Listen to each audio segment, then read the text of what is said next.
Today we're going to look at naming oxoacids. They're a little more challenging than the binary acids, so we're going to look at each of the individual rules. By definition, an oxoacid is an inorganic acid that contains hydrogen and a polyatomic ion containing oxygen. So these would be examples of some polyatomic ions that contain oxygen that you should have memorized the formulas for. We're going to first look at this, what I call the standard polyatomic ions. These are going to be the ones that end in the ATE ending. So all of these that I've listed over here to the side are going to follow that category. Your standard acids, your standard polyatomic ions that have the ATE ending are always going to have the ic acid ending in the name. So when I'm naming this particular one, so this is hydrogen with the nitrate ion, then I'm just going to take the root basically of the polyatomic ion and add the ic acid. So this would be nitric acid.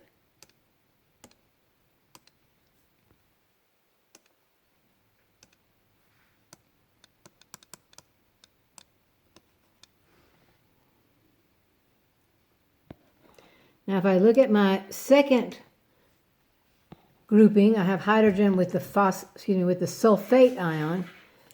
Remember, all compounds have to be electrically neutral, so I need to see if I need any subscripts here. So remember, the sulfate ion has a -2 charge.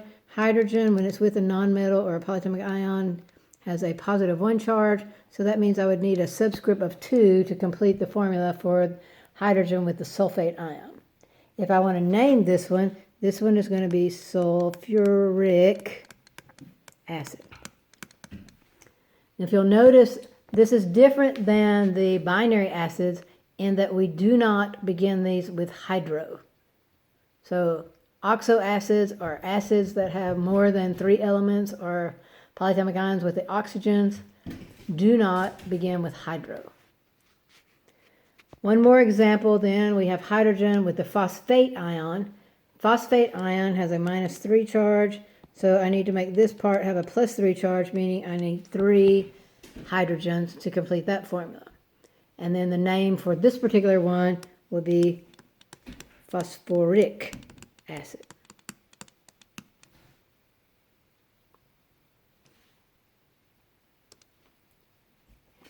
Now let's see what would happen if you add an oxygen to whatever the 8 polyatomic ion is. Now not every polyatomic ion can have an additional oxygen, but I'm just going to show you some examples and look at how you name them, and then you can apply them as they occur. So in this particular case, I have the sulfate ion, which is SO4. If I add an extra oxygen, it's SO5. It's not going to change the charge. It's still going to be the SO4, and the SO5 will still be -2, meaning I'm still going to need the 2 hydrogens to make that balance off.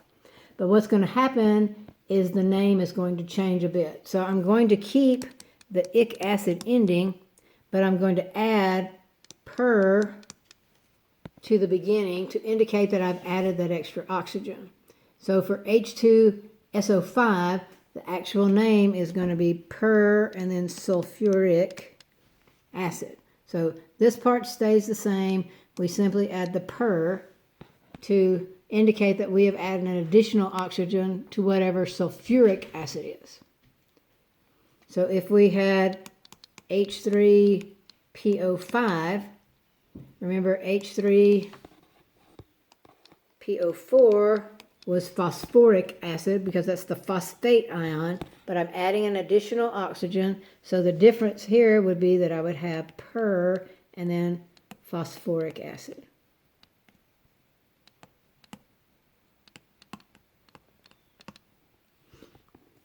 So the per indicates an additional oxygen to whatever the standard is. And the standards, or I'm calling the standards, those polyatomic ions that end in ATE. Now you can also go the other direction. So let's start again with H2SO4. And let's say we remove 1 oxygen. If you remove 1 oxygen, then you're going to have H2SO3, and you're going to change the ending of the name to an OS, or we pronounce it US acid. So instead of it being an ic acid, as would be up here with those that have the ATE ending, you're going to have an US acid if you removed one oxygen. And you'll also notice that if you were naming these polyatomic ions, they typically end in ITE. But you really don't have to worry about that as long as you know what the standard is. So if the standard has one, or the acid has one less oxygen than the standard, then you're going to change the ending, keep the beginning. So this one's going to be sulfurous acid. That's really all one word here. So let's look at another one. So if we have the phosphoric acid, with the ATE ending here, and we remove one oxygen, then instead of it having ic acid here, it's simply going to be phosphorus acid.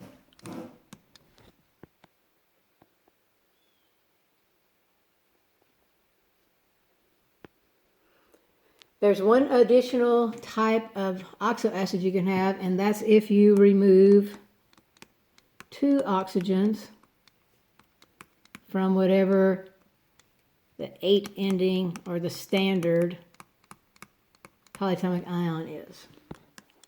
So again, we'll start with our sulfate. So this is our sulfuric acid.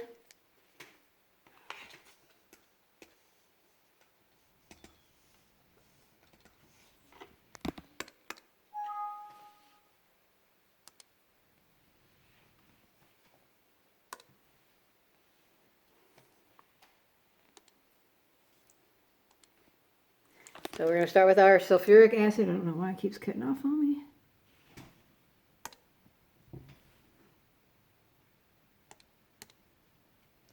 All right.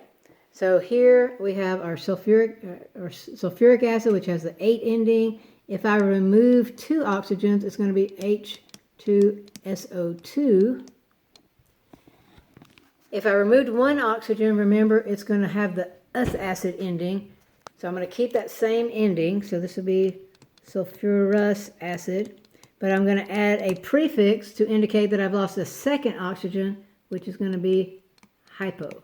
So hypo, US acid. This means I've lost one oxygen. This means I've lost the second oxygen. So I'm losing a total of 2 oxygens from whatever the ATE ending is. And I would name this one hyposulfurous acid.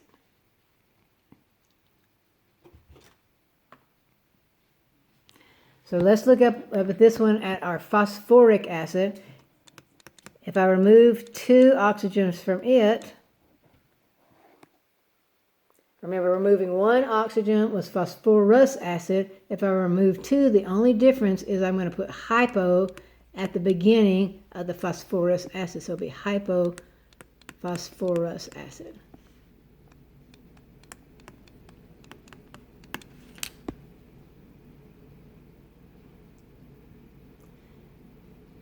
The next PowerPoint I will do will be taking the name and writing the formula for binary acids and oxoacids.